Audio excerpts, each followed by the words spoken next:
Saya mau tanya Tat, apabila ada Rasulullah sekarang nih Tat, di hadapan Ustaz, apa yang Ustaz lakukan? Ya. Baik.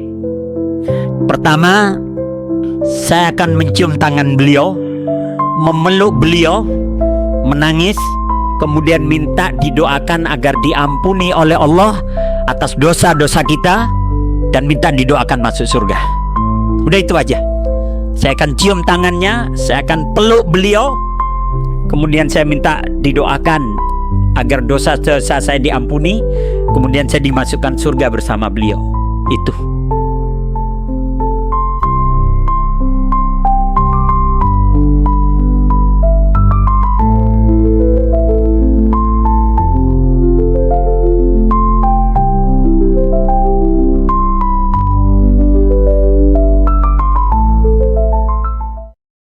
Ustaz Mujahid. Assalamualaikum Ustaz.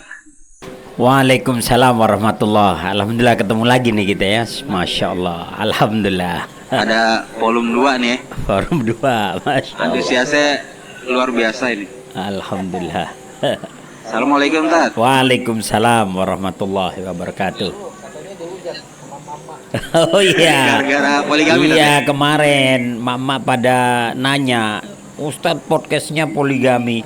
Saya kasih tahu itu perjanjian awalnya bahas tentang sumpah, tentang nadar sama janji. Belok. Bang si gondrong Tat. Iya. Gitu Ya. Tapi nggak apa-apa. Ya. Jadi akhirnya mereka pada lihat gitu ya, pada lihat. Tapi seru Tat ya. Alhamdulillah seru ya, masya Allah. Ustaz emang lugas ya. Masya Allah. Pertanyaan dan jawabannya tuh sangat-sangat kena lah. Untuk gampang dimengerti. Alhamdulillah. Kali ini kita mau bertanya lagi Tat. Oh iya, ya. Oke silakan yuk. Saya serahin ke lempar tanggung jawab nih ya, masya Allah. Ayo monggo silakan. Mau nanya ini Tat, Apa ini? tentang kepemimpinan di masa zaman Rasulullah. Nah itu Oh tema kita ini kepemimpinan dalam pandangan Islam. Ya, jadi yang kita bahas kepemimpinan dalam kacamata Islam gitu. Ya, yuk monggo. Lempar lagi. Dia mau tanya aja. Iya Tat, itu ilmuwan-ilmuwan Barat itu kan referensi ke Rasulullah itu mengiyakan bahwa Rasulullah itu seorang pemimpin yang hebat, pemimpin yang bisa diunggulkan lah. Iya. Secara akhlak, secara hukumnya. Nah yang saya tanya ini Tat, kenapa beliau-beliau itu kan tahu Tat bahwa Rasulullah itu benar tapi tidak mengikuti ajarannya Tat? Oh ya. Jadi begini. Bicara tentang kepemimpinan, termasuk kepemimpinan Rasulullah, bahkan dunia Barat pun mengakui gitu ya. Bahkan semuanya mengakui, termasuk ada salah seorang penulis dari New York namanya Michael Hart. Pada tahun 1978 dia menulis sebuah buku The 100 Ranking of the Most Influential Persons in History. Ranking dari 100 tokoh yang paling berpengaruh sepanjang sejarah. Dalam bukunya itu Michael Hart meletakkan nama Muhammad, ya, Prophet Muhammad, Prophet of Islam, Nabi Muhammad, nabinya orang Islam, diletakkan dalam urutan pertama. Dianggap sebagai orang yang paling berpengaruh sepanjang sejarah. Dalam kepemimpinannya sebagai tokoh agama atau dalam kepemimpinannya secara duniawi, ya, dianggap berhasil, bahkan secara politik.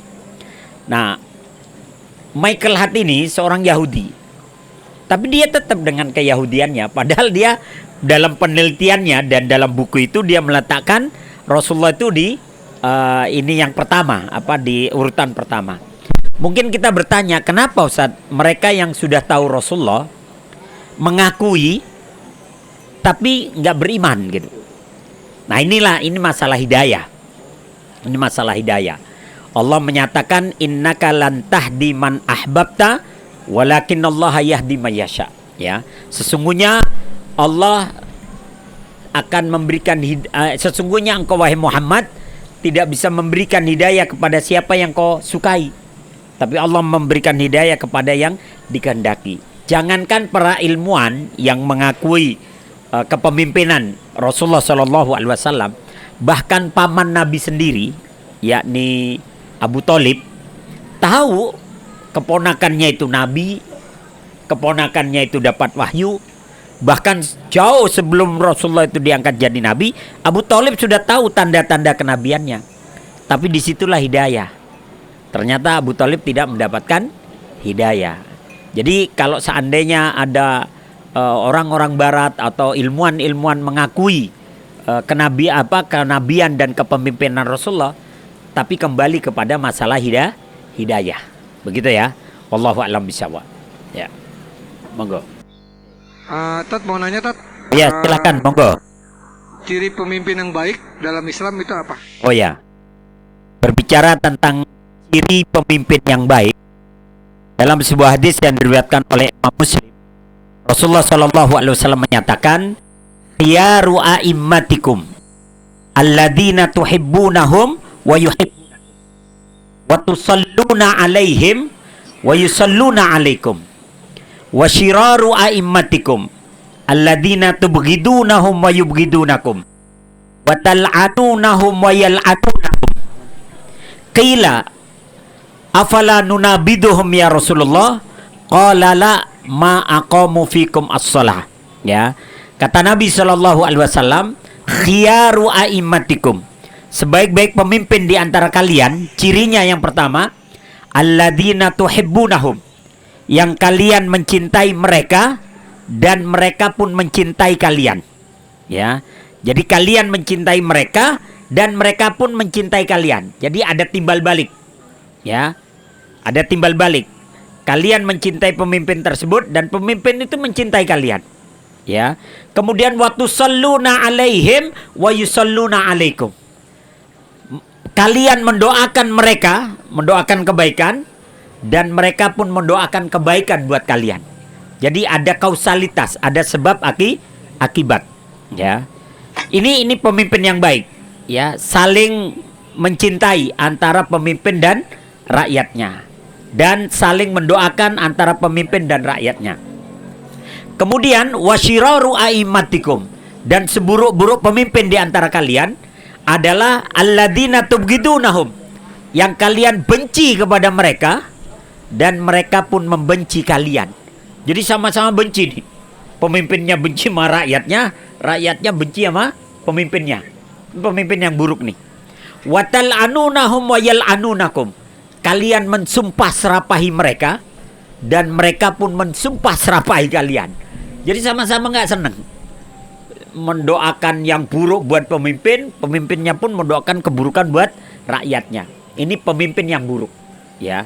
Kemudian sahabat bertanya, afala nunabiduhum, apakah pemimpin yang seperti ini sebaiknya kita pecat ya Rasulullah? Atau apakah pemimpin yang seperti ini sebaiknya kita berontak kepada mereka? Kata Nabi, qala la ma aqamu fikum as-shalah. Jangan kalian memberontak kepada mereka selama mereka masih menegakkan sholat di antara kalian. Jadi selama sholat gak dilarang, gak ada kita kewajiban untuk memberontak atau melawan. Tapi kalau sudah sholat dilarang-larang, apalagi orang sholat diburu misalnya, nah itu baru gitu ya, perlawanan boleh. Tapi kalau mereka masih membiarkan kita sholat atau sholat bersama kita, maka kita tidak boleh menjatuhkan mereka. Ini bukan berarti Nabi membiarkan tindakan kurang terpuji dari seorang pemimpin, bukan. Tapi ini menggambarkan betapa tidak disenanginya oleh Nabi kebiasaan mendongkol dan mendongkel kedudukan pemimpin. Karena belum tentu nanti gantinya lebih baik daripada sebelumnya. Wallahu a'lam bishawab. Ya, monggo silakan. Paling salah itu. Monggo. Mau tanya Pak Ustaz. Ayo, monggo silakan. Tadi kan ciri-ciri ya. Ciri-ciri, ya. Terus kalau untuk contoh pemimpinnya gitu, yang dicirikan seperti itu, Bisa dijelaskan ada Oh, nggak ya. kira-kira? Kalau contoh pemimpinnya dalam Islam, ya sejarah telah mencatat kepemimpinan Abu Bakar, Umar, Utsman dan Ali itu adalah mereka pemimpin yang dicintai oleh rakyatnya dan mereka pun mencintai rakyatnya. Dan mereka adalah hidup dalam kesederhanaan, ya. Kemudian di masa-masa berikutnya pada masa kekhilafahan Abbasiyah, Umayyah ya, kekhilafahan Umayyah, itu pemimpin yang baik itu adalah Umar bin Abdul Aziz. Umar bin Abdul Aziz itu adil dan dia bahkan menjauhkan diri dari yang namanya nepotisme, korupsi dan sebagainya. Pernah kerabatnya datang nih kepada Umar bin Abdul Aziz. Dimatiin tuh lampu minyaknya. Kerabatnya datang dimatiin lampu minyaknya. Ditanya, kenapa Umar kau matikan lampu minyak ini? Kalau tujuanmu datang untuk urusan keluarga, kita kan keluarga nih. Kalau untuk urusan keluarga, saya matikan. Karena minyaknya ini dibayar oleh negara. Ya. Tapi kalau urusan negara, saya nyalain lagi. Sampai segitunya Umar bin Abdul Aziz. Segitunya Ya. Kemudian di masa kekhilafan Abbasiyah itu ada Harun ar-Rasyid, ya, yang mereka adalah orang-orang yang luar biasa. Ya. Waktu itu Harun Rasyid itu zamannya ini ya siapa? Abu Nawas bukan? Nah, di zaman Harun ar-Rasyid itu ada seorang penyair namanya Abu Nawas, ya. Sebenarnya Abu Nawas itu orangnya penyair gitu, ya, filsuf, penyair. Tapi nggak tahu kenapa kemudian kok diceritakan konyol gitu ya, Itu dia lucu dan legenda sebagainya. apa sih beneran ada? Tapi orangnya ada. Cuman memang kemudian ceritanya lebih diambil yang lucu-lucunya. Karena dia cerdas juga. Oh, saya penggemar banget ya, Iya, penggemar oh iya. Abu Nawas. Kayak antum nih kan aslinya rocker, tapi kan kalau begini kan kayak kiai juga antum ya. Masya Allah ya. Barakallahu fika. Itu Abu Nawas ada hubungannya nggak dengan kepemimpinan waktu itu? Oh ya. Abu Nawas dengan Harun ar-Rasyid diceritakan ada. Abu Nawas itu seorang penyair, sebenarnya dia seorang penyair yang walaupun kadang syairnya itu memuji khamr, kadang ya memuji ini, tapi pada hakikatnya dia intinya penyair kayak biasanya lah. Ya kadang juga ada beberapa, karena dia juga termasuk cendekiawan kalau bahasa sekarang, ya kadang dimintai pendapat juga oleh Harun ar-Rasyid. Cuman kemudian lebih terkenal di Indonesia ini cerita konyolnya, cerita lucunya. Ya, tapi ada yang bilang itu korofat kata ceritanya Abu Nawas itu. Ya, karena emang nggak ada dibilang ya. sumber sumber yang kuat gitu loh ya. Sehingga kalau saya pribadi sih mungkin bisa jadi cerita lucu tuh disematkan kepada beliau, dicomot namanya gitu loh. Kayaknya lebih enak ngambil nama Abu Nawas itu gitu ya. Ini wallahu a'lam Lebih bishawab. populer lah ya. Lebih populer ya. Wallahu a'lam bishawab. Tadi batasannya kan pemimpin yang tidak melarang sholat, Tat. Hanya itu aja, Tat ya? Oh ya, tadi ada pertanyaan batasan kita dilarang memberontak lah istilahnya kepada pemimpin. Kalau dalam hadis memang ma'aqamu fikum as-shalah, selama mereka masih menegakkan sholat bersama kalian. Artinya memang batasannya itu kalau dalam hadis. Ya artinya selama mereka tidak melarang kita sholat, apalagi mereka masih sholat bersama kita, maka tidak ada kewajiban kita untuk menurunkan mereka, memberontak dan sebagainya. Tapi kewajiban kita adalah mengingatkan mereka dan mendoakan. Ya, mengingatkan dan mendoakan. Karena seringkali kita ini ngangkat pemimpin, tapi kita nggak mendoakan, tapi dikuyo-kuyo aja gitu ya, dikuyo-kuyo. Nah, kewajibannya adalah mengingatkan dan mendoakan. Dan mengingatkan pemimpin itu ada dua cara. Kalau kesalahannya itu bersifat pribadi, maka kita harus sembunyi-sembunyi mengingatkannya. Artinya nggak boleh kita terang-terangan di depan publik, nggak boleh. Ya. Tapi kalau kesalahannya itu berdampak pada kehidupan orang banyak, jadi kebijakannya itu berdampak pada kehidupan orang banyak, maka boleh ditegur depan umum. Karena Umar bin Khattab itu pernah ditegur depan umum, ya. ketika Umar mengatakan siapa yang memberikan mahar kepada istrinya lebih dari 400 dirham, maka kami akan ambil lebihnya. Karena Rasulullah dulu memberikan mahar kepada istrinya hanya 400 dirham. Ya. Barang siapa hari ini memberikan istrinya mahar lebih dari 400 dirham, lebihnya kami ambil, kami masukkan ke dalam kas negara, kata Umar. Maka ada seorang wanita itu berdiri menegur, wahai Amirul Mukminin, mahar itu haknya para wanita. Bahkan Allah mengatakan mahar itu milik wanita. Kenapa kau mau mengambil hak kami? Padahal Allah sendiri tidak melarang gitu. Maka kemudian wanita itu duduk, Umar mengatakan, ya, kata Umar, akhta'a Umar wa asabat hiya. Dalam perkara ini Umar yang salah, wanita itu yang benar. Maka setelah ini silahkan kau berikan mahar berapa saja kepada istri kalian, kami tidak akan mengambil lebihnya. Nah itu, jadi kalau sifatnya berdampak pada masyarakat umum, boleh ditegur secara umum. Tapi kalau itu kesalahan pribadi misalnya ya, misalnya lagi rapat suka tidur, misalnya pemimpinnya ya, lagi rapat suka tidur, nah itu boleh kita tegur, tapi sendiri. Pak, mohon maaf Pak, ini ada kritik membangun nih. Ini kayaknya Bapak kalau rapat tidur dulu deh, gitu. Nah itu sendiri, jangan di publik, ya, jangan di publik, gitu. Karena Imam Ahmad pernah menegur seorang Yahya bin Ma'in. Jadi Yahya bin Ma'in ini seorang ahli hadis juga pada zaman Imam Ahmad, berteman sama Imam Ahmad. Ketika dia menyampaikan hadis di hadapan banyak murid-muridnya, Yahya bin Ma'in itu di bawah pohon, jadi dia nggak kepanasan. Sementara murid-muridnya kepanasan. Akhirnya Imam Ahmad lewat tuh. Nah, malam harinya Imam Ahmad datang ke rumah Yahya bin Ma'in. Tok tok tok, assalamualaikum. Waalaikumsalam, siapa di luar? Saya Ahmad bin Hambal. Jadi etika bertamu dalam Islam, kalau kita ketuk pintu orangnya nanya siapa, sebut namanya. Siapa? Saya Pak Sam gitu. Jangan siapa? Siapa?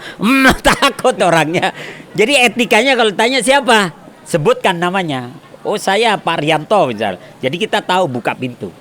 Nah begitu dibuka pintu, ada apa? Ahmad bin Hambal. Nah Imam Ahmad masuk ke dalam rumahnya itu jinjit. Masuk ke rumahnya jinjit. Ditanya kenapa kamu jinjit?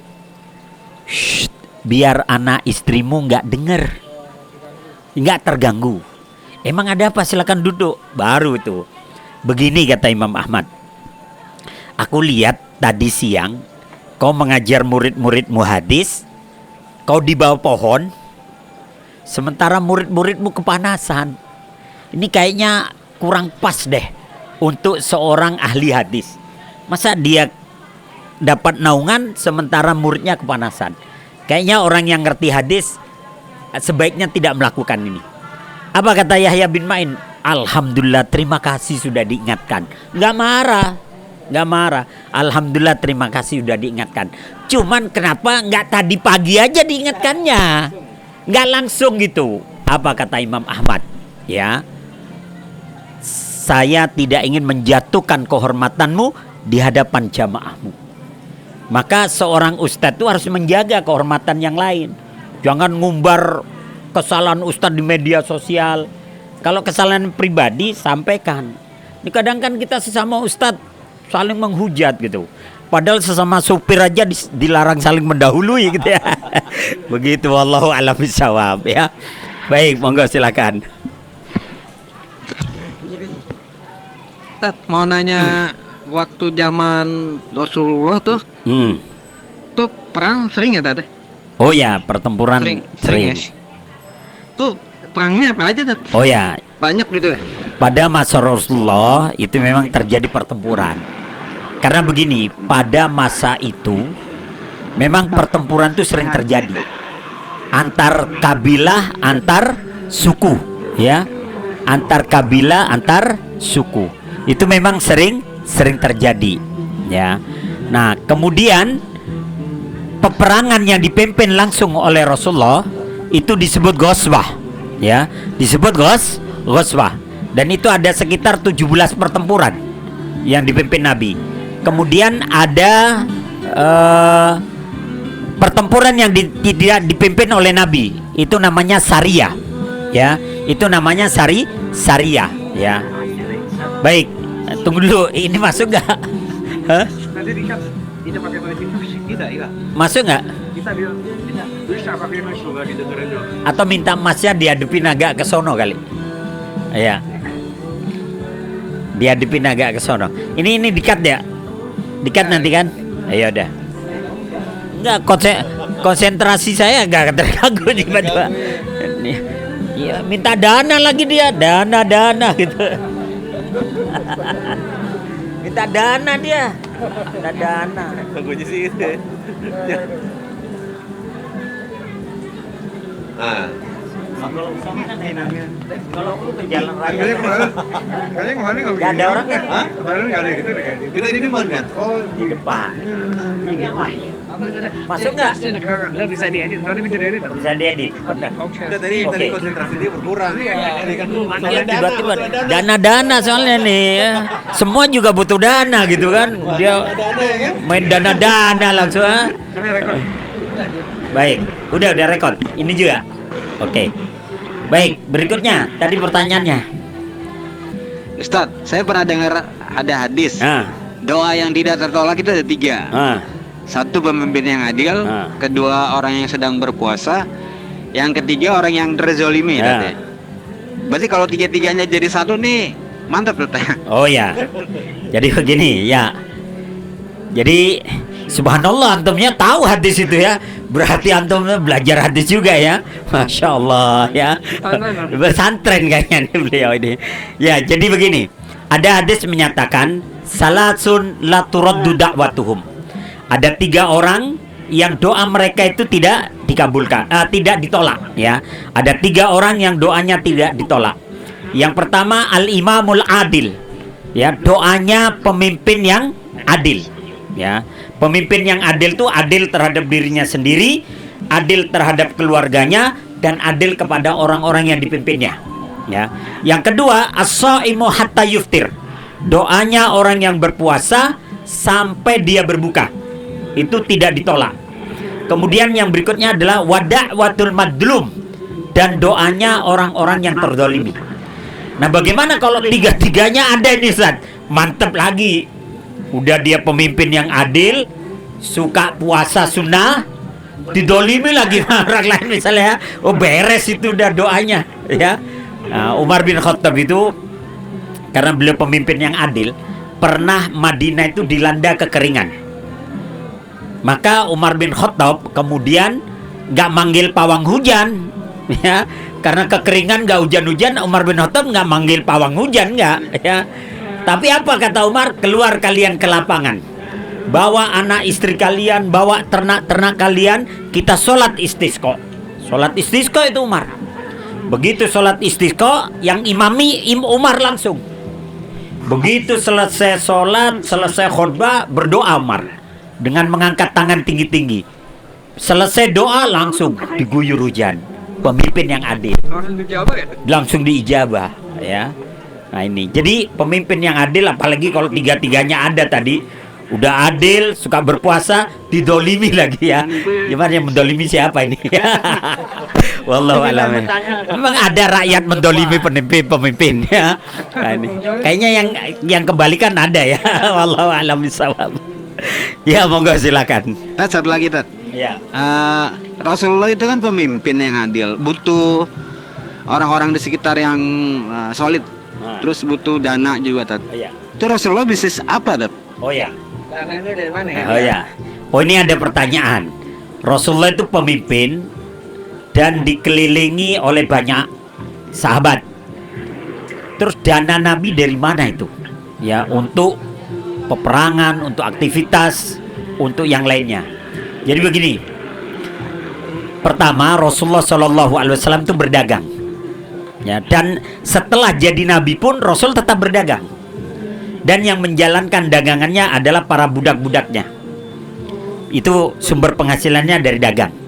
Yang kedua adalah dari 1/5 harta rampasan perang. Ghanimah, ya. Jadi 1/5 dari harta rampasan perang itu digunakan untuk kepentingan Allah dan Rasulnya. Misal nih, harta rampasan perangnya adalah ada 100 ekor onta. Maka yang 20 ekor itu digunakan untuk kepentingan Allah dan Rasulnya. Dan biasanya digunakan untuk Nabi dan keluarganya selama setahun, 20 ekor nih. Nah, nanti setelah 1 tahun sisa berapa? Misalnya Nabi setahun cuma menggunakan 5 ekor. Kan ada 15 lagi. Maka yang 15 kemudian digunakan untuk kepentingan kaum muslimin. Diperah air susunya, dibagikan percuma-cuma. Kemudian kalaupun disembelih, dagingnya dibagi cuma-cuma. Jadi penghasilan pertama dari dagang, yang kedua dari 1/5 dari harta rampasan perang. Karena Nabi nggak digaji. Nabi nggak digaji, baru ada gaji itu di zaman Umar. Jadi pemimpin digaji itu di zamannya Umar. Nah, Nabi tidak digaji, maka dari dagang dari 1/5 harta rampasan perang. Kemudian dari hadiah-hadiah para sahabat. Jadi Nabi itu tidak menerima sedekah, tidak menerima infak, tapi Nabi itu menerima hadiah. Sehingga kadang ada sahabat mengirimkan makanan sebagai hadiah buat Nabi dan keluarga. Nah, kemudian kadang sahabat mengirimkan onta atau kuda atau apa sebagai hadiah. Makanya Nabi itu kehidupan sehari-hari sederhana, makan sederhana, pakaian sederhana, rumah sederhana. Tapi kendaraan Nabi nggak sederhana karena hadiah dari para sahabat. Ya, kendaraan Nabi itu kalau nggak salah dalam sejarah yang saya baca, Nabi punya 2 ekor onta. Ontanya bagus-bagus, yang onta putih dan onta merah. Itu kalau sekarang tuh setara sama Alphard sama Pajero. Oh iya, ya. Kemudian Nabi punya 3 kuda perang, kuda perang. Ya sekarang Terios lah, sama Ras lah ya. Nah, itulah ya. Kemudian Nabi punya keledai itu, Kalau sekarang motor lah keledai itu. Tapi motor yang bagus, NMAX, bukan yang odong-odong itu, bukan ya. Kendaraan dinas Nabi ya, kendaraan dinas Nabi ya. Tapi kayaknya kendaraan Pak Prabowo bagus yang sekarang nih ya. Yang sekarang bagus, putih ya, bagus ya. Ya bagus lah, buatan anak negeri kata ya. Ya, maung ya, maung katanya. Wallahu a'lam bishawab. Maung Garuda ya, wallahu a'lam bishawab. Kenapa jadi sono nih ya? Oh ya, tadi bicara tentang siapa saja orang-orang yang di sekitar Nabi. Jadi Nabi itu dikelilingi setidaknya ada sekitar 60 sahabat. 60 sahabat. Tapi ada 10 sahabat yang Nabi terang-terangan menjamin surga. Dan sahabat ini mereka adalah prajurit, pembisnis yang handal. Mereka juga nanti jadi pemimpin. Mereka adalah orang-orang kaya. Mereka juga ulama, 10 orang. Kata Nabi, Abu Bakar masuk surga, Umar masuk surga, Utsman bin Affan masuk surga, Ali bin Ali masuk surga, Zubair bin Awam masuk surga, Tolha bin Ubaidillah masuk surga. Kemudian Sa'ad bin Abi Waqqas masuk surga, Sa'id bin Zaid masuk surga. Kemudian Abdurrahman bin Auf masuk surga. Dan yang terakhir adalah Abu Ubaidah ibn Jarrah masuk surga. Ini adalah 10 sahabat yang tiap hari hampir berada di sekitar Nabi. Mereka kaya raya, mereka pejuang, prajurit. Kalau bahasa kita itu jenderal lah ya, perwira lah kalau bahasa kita. Mereka juga ulama ya. Jadi sahabat Nabi itu dalam satu sosok tapi kemampuannya banyak. Kayak antum lah, dalam banyak sosok ini kan lagi jadi santri-santri kalau lagi begini nih ya. Ya, saya lagi santri, kadang jadi ustadz juga antum nih kayaknya. Sekali kayaknya rocker nih. Masya Allah, barakallahu fikum. Baik, monggo silakan. Ya, pemimpin itu tadi tagline-nya adil ya. Terus ada juga pemimpin yang wajib kaya raya nih Ustadz. Karena kalau buat pemimpin kaya raya, jadi lebih banyak menggerus dananya nih Ustadz untuk rakyatnya gitu atau pengikutnya gitu. Saya mau tanya nih, bukan masalah itu Ustadz, masalah ukuran nih. Ukuran yang disebut rakyat kaya dan rakyat miskin gitu, Ustaz. Tolak ukur itu di mana? Apakah memang kalau miskin itu memang nggak makan setiap hari atau gimana gitu, kita nggak tahu, Ustaz.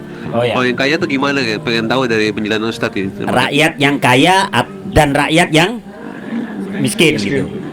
Ya jadi begini. Kalau kita ambil pengertian fikih, fakir itu adalah orang yang tidak punya pekerjaan, tidak punya pekerjaan tetap, tidak punya gaji tetap, dan tidak punya harta. Itu miskin, fakir, ya. Jadi fakir itu tidak punya pekerjaan tetap, tidak punya penghasilan tetap, dan tidak punya harta. Karena ada juga nggak punya pekerjaan, nggak punya gaji, tapi kontrakannya 100 pintu. Berarti kan punya harta, ya. Bukan fakir tuh, ya.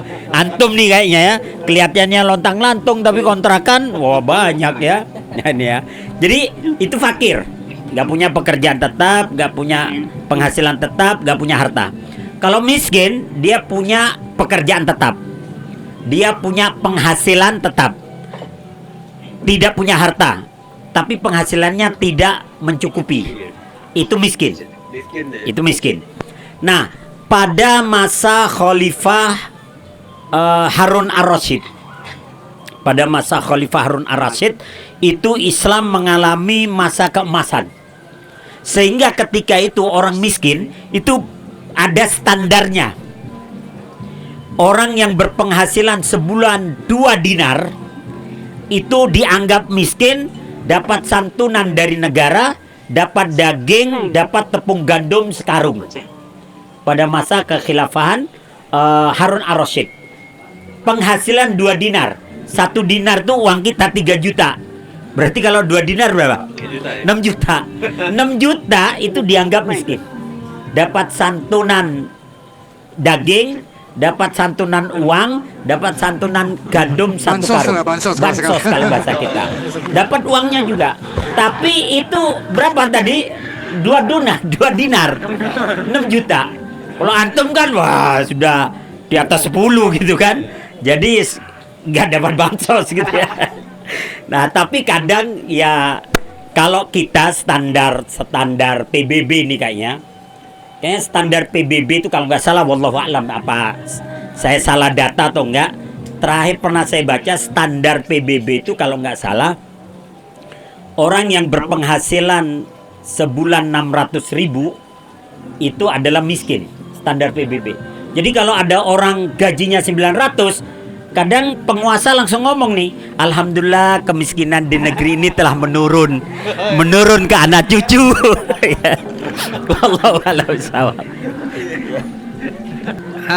Ustaz, mau nanya apa sikap Nabi waktu ketangkep musuhnya, misalnya musuhnya ketangkep atau kehadapan tuh gimana, Tad? Dibunuh atau Oh, ya. diperlakukan seperti apa, Tad? Ya. Jadi begini, ketika dalam perang, kan dalam perang itu pilihannya cuma 2, engkau membunuh atau engkau dibunuh. Tapi bagaimana kalau musuh sudah kalah? Maka mereka jadi tawanan, ya. Maka tawanan itu dilihat sejauh mana kejahatan dia sebelum terjadinya pertempuran. Kalau dia dosanya memang tidak bisa dimaafkan, maka dihukum pancung, ya. Tapi kalau mereka misalnya kemudian dimaafkan supaya mereka tidak jadi budak, maka mereka harus menebus diri mereka dengan membayar sejumlah uang emas, ya, dinar. Kalau dulu kan dinar atau dirham. Dinar itu uang emas, dirham itu uang perak. Jadi mereka harus menebus dirinya sendiri, itu tawanan. Kalau mereka ingin bebas. Dan biasanya ini yang mampu-mampu menebus diri sendiri. Bagaimana yang nggak mampu? Maka Rasulullah memerintahkan yang tidak mampu menebus dirinya sendiri tapi ingin merdeka, ingin bebas, dia harus mengajari 10 anak-anak Islam membaca dan menulis. Membaca dan menulis. Kalau 10 anak-anak Islam sudah bisa membaca dan menulis, dia dibebaskan, dikembalikan. Yang paling susah ini kan kalau tawanannya udah miskin bahlul, wah repot dah. Jadi budak lah, ya. Kecuali ada keluarganya yang menembus dia. Wallahu a'lam bishawab ya. Itu budak permanen ya. Oh, itu budak permanen kalau itu. Budak permanen kalau itu ya. Wallahu a'lam bishawab. Mau nanya lagi Tat? Oh ya, monggo silakan. Rasulullah kan punya istri banyak tuh Tat ya, lebih dari 4. Balik lagi ya. Adil menurut Rasulullah, penerapan Rasulullah nih, itu seperti apa adilnya Tat? Oh ya. Jadi ini ya pertanyaannya balik lagi ke masalah poligami ini. Ya. Jadi begini, pertanyaannya Rasulullah itu kan mempunyai banyak istri. Dalam sejarah yang pernah saya baca, Rasulullah itu menikah 14 kali. Ya. Yang 2 batal jadi ummul mukminin. Batal jadi ibunya orang-orang beriman karena mereka dicerai oleh Nabi sebelum dikumpuli. Sementara yang 12 itu jadi ummul mukminin. Tapi yang 2 wafat duluan, yakni ibunda Khadijah radhiyallahu anha dan ibunda Zainab binti Khuzaimah. Sehingga selama Nabi hidup sampai beliau wafat itu ada 10 istrinya. Dan sekali lagi ketika itu sebelum Nabi jadi Nabi pun bangsa Arab sudah berbudaya poligami gitu kan, sudah budaya. Jadi bukan sesuatu yang asing, bukan sesuatu yang aneh. Orang punya istri lebih dari 1. Nah kalau bicara tentang keadilan, yang adil menurut Nabi itu adalah adil dalam pembagian nafkah dan adil dalam pembagian malam. Jadi kalau di tempat istri yang lain itu 1 malam, ya 1 malam semua. Dan Nabi pergantiannya itu adalah setiap habis asar. Jadi Nabi di rumah baru masuk ke rumah istri yang 1 lagi itu ketika maghrib. Jadi misalnya nih, maghrib Nabi di rumah si A sampai besok asar. Begitu asar Nabi sholat asar. Habis sholat asar Nabi itu akan keliling ke rumah-rumah istrinya, menanyakan mereka dan memberikan nafkah. Ya. Tapi kan deket-deket. Kalau sekarang deket dibakar, ya. Kalau deket dibakar, kalau soalnya karena budaya deket nggak ada masalah. Jadi Nabi itu kalau habis asar, beliau itu keliling ke rumah istri-istrinya, memberikan nafkah, memberikan nanya kondisi dan sebagainya. Nah setelah maghrib Nabi ke masjid, pulang dari masjid baru pindah ke rumah istri yang lain. Jadi dari maghrib sampai asar. Jadi Bu, kalau Pak Sam nih habis asar keliling, ikut aja. Ikut aja. Kali aja dikenalin gitu ya. Masya Allah. Habis asar aja pokoknya ya. Nah ini jadi sebentar. Jadi keadilan itu dalam pembagian malam. Yang kedua dalam pembagian nafkah. Nah nafkah itu sesuai kebutuhan. Kalau di sini anaknya banyak, ya dikasih lebih banyak. Kalau di sini single sendiri ya dikasih sesuai dengan kebutuhannya. Jadi bukan adil tuh sama rata sama rasa, bukan. Kalau 1 5.000 semua nggak bisa. Kalau yang single mungkin 5.000. Kalau yang anaknya banyak ya mungkin 50.000. Monggo silakan.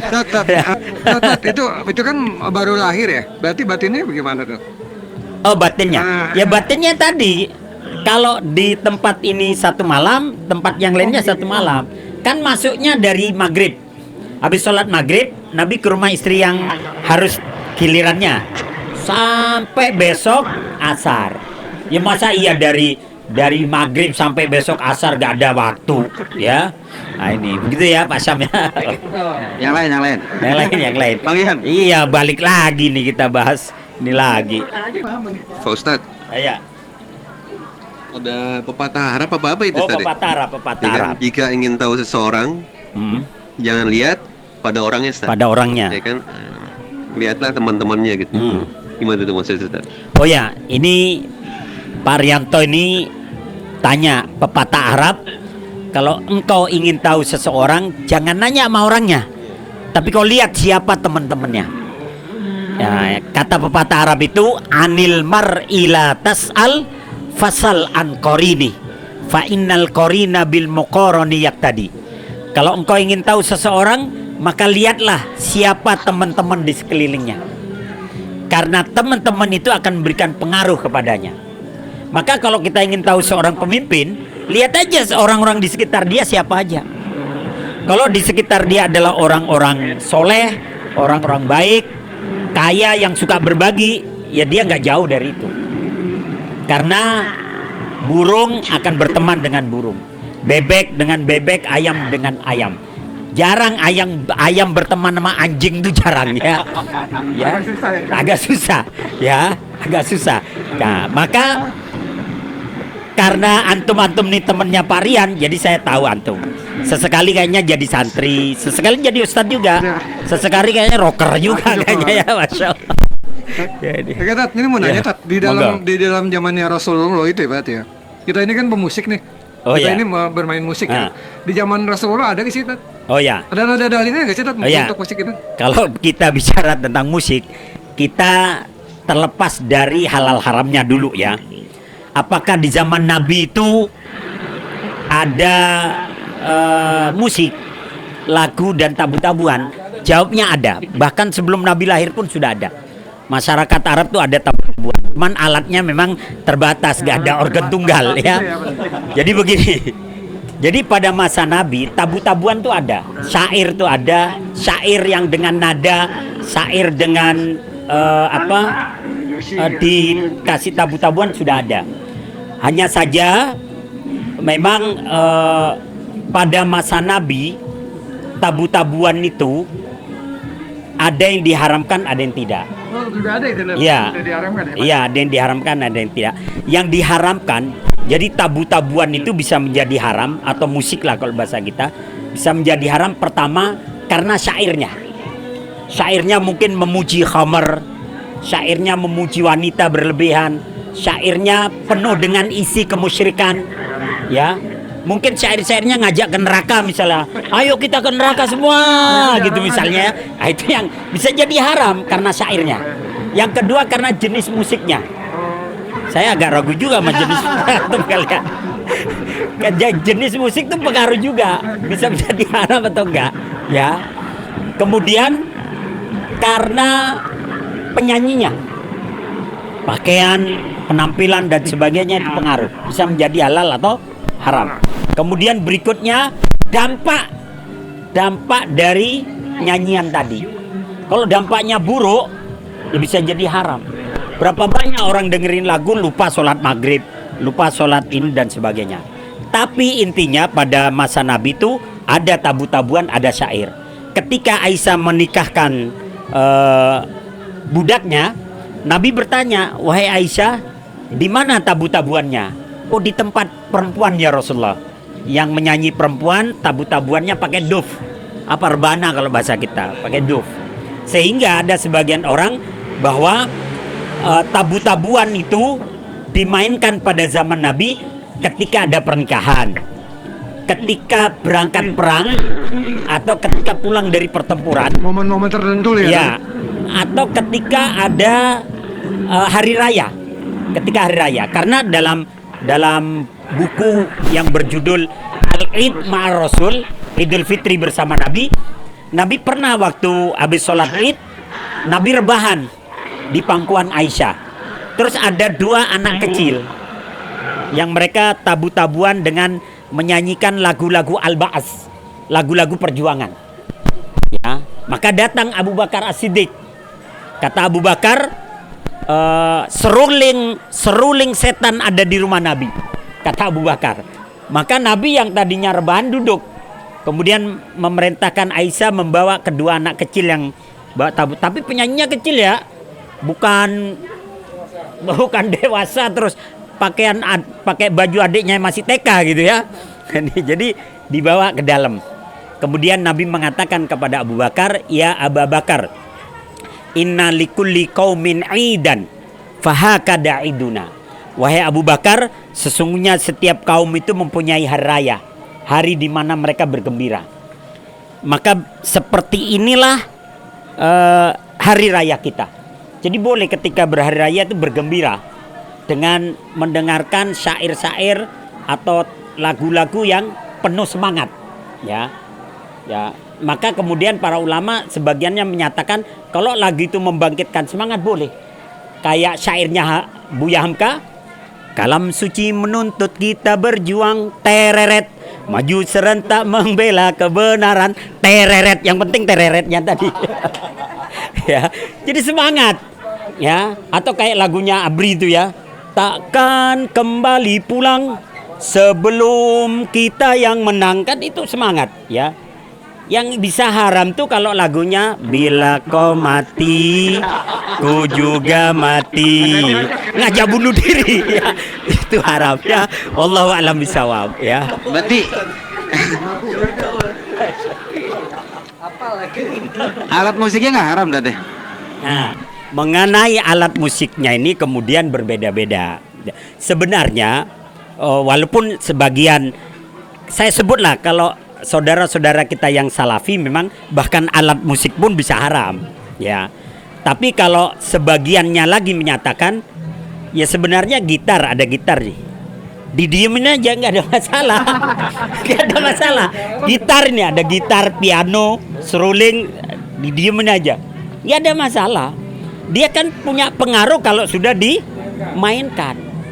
Sama syair itu kalau sekedar dibaca dia nggak ada pengaruhnya biasa. Misalnya nih, misal nih contoh nih, syair.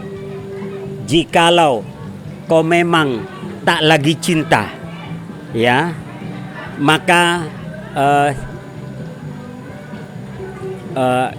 jikalau kau memang tak lagi cinta, apa syairnya lupa saya.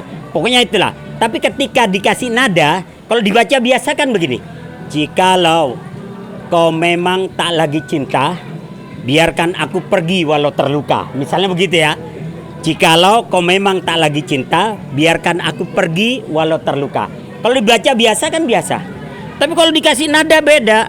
Jikalau kau memang tak lagi cinta, aku pergi walaupun ku terluka, gitu ya.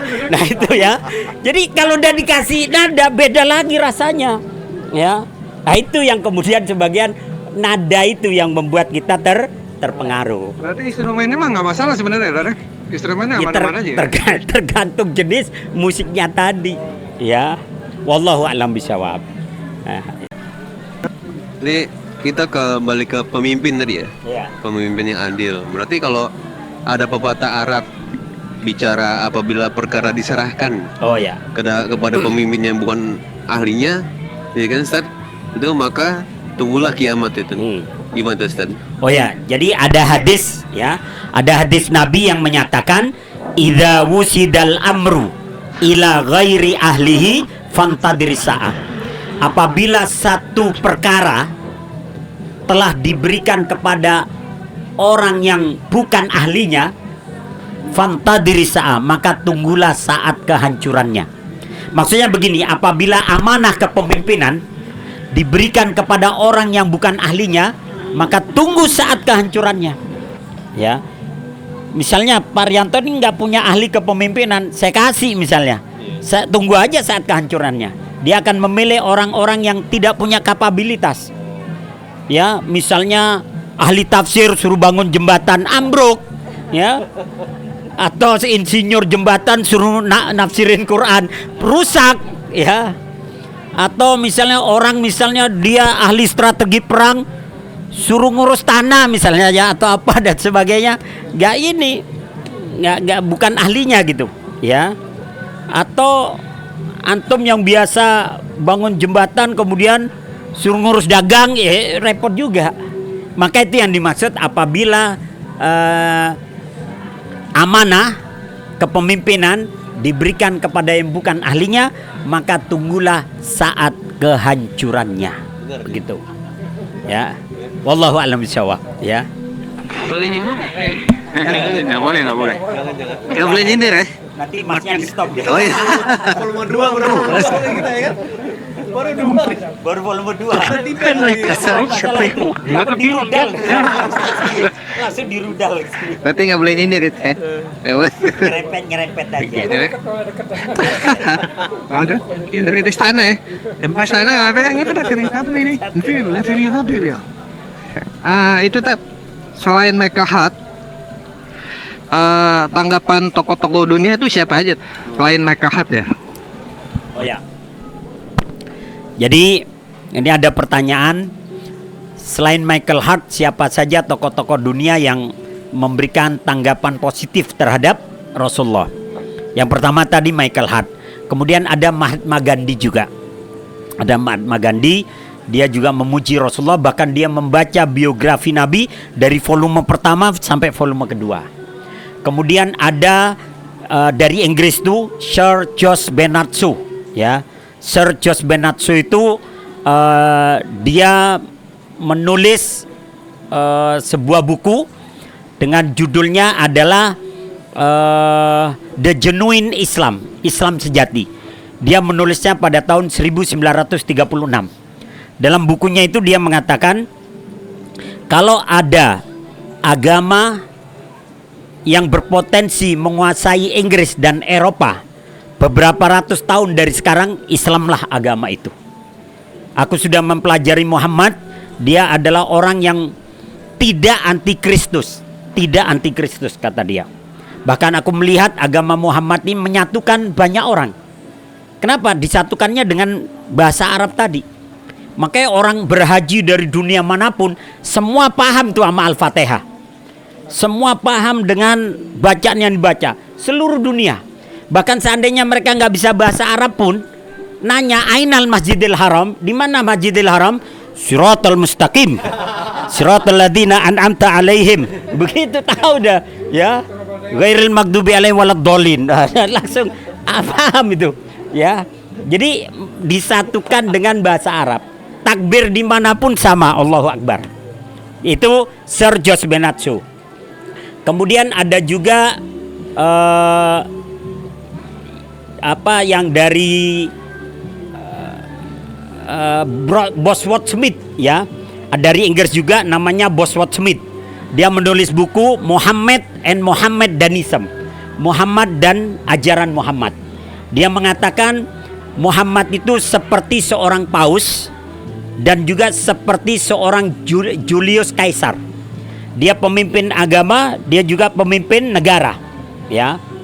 Tapi Muhammad adalah pemimpin negara dan pemimpin agama yang tidak ada pengawalnya, tidak punya istana, tidak punya gaji, tidak punya fasilitas seperti paus maupun seperti Julius Caesar lainnya. Tapi dia mampu menggerakkan bangsa Arab sehingga menemukan kemenangan demi kemenangannya. Bahkan Romawi itu bisa dipukul mundur tuh dalam perang Mu'tah. Jumlah kaum muslimin 3.000, Romawi 200.000. Berarti satu orang muslim menghadapi 64 orang Romawi. Tapi bisa dipukul mundur itu Romawi dalam perang Mu'tah, di wilayah Mu'tah. Wallahu a'lam bishawab. Begitu.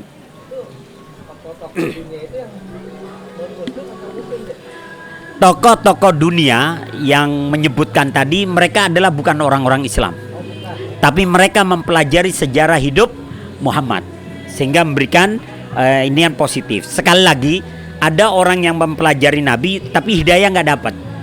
Jangankan orang jauh, ya, orang terdekat pun, paman Nabi Abu Thalib kan nggak dapat hidayah juga, tapi membela Nabi. Nah, itu wallahu a'lam bishawab, ya. Ya. Islam pernah berjaya di zamannya, ya. Tapi sangat disayangkan Islam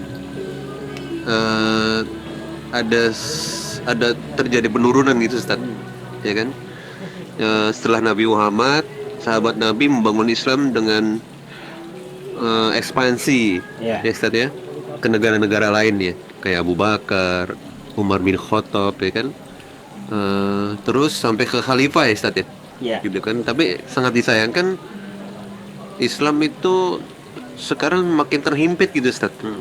Gimana, Ustaz, tanggapan Ustaz, ya? Ya, ini pertanyaan dari Pak Arianto bahwa Islam tuh pernah mengalami puncak kejayaannya, kemudian sekarang mulai turun. Jadi bicara tentang takdir itu ada dua. Ada takdir mu'allak, takdir yang bergantung pada usaha kita. Itu takdir mu'allak, atau disebut takdir kausalitas atau takdir sebab akibat. Tapi ada namanya takdir mubrom. Takdir mubrom ini adalah takdir di mana kita tidak diberikan pilihan oleh Allah kecuali Allah yang menentukan. Nah, fase-fase umat Islam itu ada 5. Dalam hadis yang diriwayatkan oleh Imam Bukhari dan Muslim, fase umat Islam itu ada 5.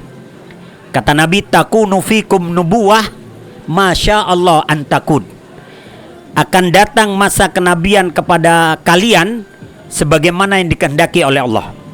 Dan itu akan berlangsung sampai Allah akan mencabutnya. Dan masa kenabian itu selesai sekitar 21 tahun.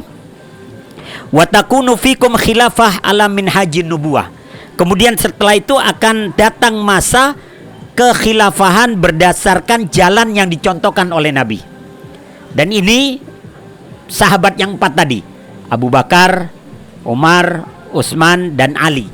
Ini fasenya sekitar 35 tahun. Wa takunu fikum mulkan adon. Nah, setelah masa kekhilafahan berdasarkan jalan yang contohkan Nabi, datang masa berikutnya. Masa mulkan adon, raja-raja yang menggigit, bukan khilafah lagi, tapi raja-raja, kerajaan demi kerajaan, karena kemudian diturunkan kepada anak-anaknya, ya, diturunkan kepada anak-anaknya. Kan ada kadang republik tapi rasa kerajaan ada kan, ya. Kalau ini benar-benar kerajaan diturunkan kepada anak-anaknya, maka berikutnya adalah mulkan adon, raja-raja yang menggigit. Maksudnya raja-raja yang masih menggigit syariat Islam. Dan ini pada masa kekhilafahan Umayyah dan Abbasiyah. Ini hampir sekitar 600 tahunan. Hampir 600 tahun. Terakhir jatuhnya Turki Utsmani, Ottoman, tahun 1924. Ya, 1924 jatuh itu kekhilafahan Turki Utsmani. Ini fase yang ketiga selesai menurut para ulama. Kemudian datang masa berikutnya, mulkan jabarian, raja-raja yang memaksa, raja-raja yang diktator. Pokoknya negeri ini harus komunis, negeri ini harus republik, negeri ini harus sekuler, negeri ini harus liberal, negeri ini, nah itu raja-raja yang diktator. Dan ini akan berlangsung sampai Allah mencabutnya nanti. Kapan? Allah yang lebih tahu. Baru fase yang kelima adalah fase kembali pada zaman yang kedua. Fase khilafah ala minhajin nubuwah. Fase kekhilafahan berdasarkan jalan yang dicontohkan oleh Nabi. Yang menurut para ulama ini nanti di fasenya Imam Mahdi. Di situ ada fase Dajjal, ada fase Imam Mahdi, ada fase turunnya Nabi Isa. Kapan? Wallahu alam bisawab. Dia akan muncul di saat pertempuran terjadi di mana-mana, dan di saat keadilan sudah terbengkalai dan kedoliman ada di mana-mana, baru Imam Mahdi muncul, Dajjal muncul, Nabi Isa muncul. Wallahu a'lam bishawab. Berarti kita di fase diktator, ya? Kita di fase yang keempat, raja-raja yang memaksa, ya. Kalau nggak ikut lu dor lu. Ya. Wallahu a'lam bishawab. Boleh nyindir lagi kan? Ya nggak. Pokoknya dia tanggung jawab, ya. Jangan sampai 2 episode ditutup, ya. Dad, saya mau nanya lagi, Dad. Ya, Kak. Ini berlainan dengan tema tapi ada sangkut pautnya. Dan saya mau tanya, Dad, apabila ada Rasulullah sekarang nih, Dad, di hadapan Ustadz, apa yang Ustadz lakukan? Baik, ini ada pertanyaan nih. Seandainya ada Rasulullah di hadapan kita sekarang, atau di hadapan saya, apa yang akan Ustadz lakukan?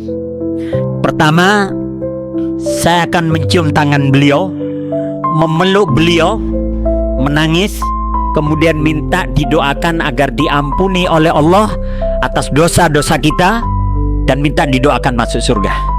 Udah itu aja. Saya akan cium tangannya, saya akan peluk beliau, kemudian saya minta didoakan agar dosa-dosa saya diampuni, kemudian saya dimasukkan surga bersama beliau. Itu. Wallahu a'lam bishawab. Ya. Seandainya Rasulullah di hadapan kita.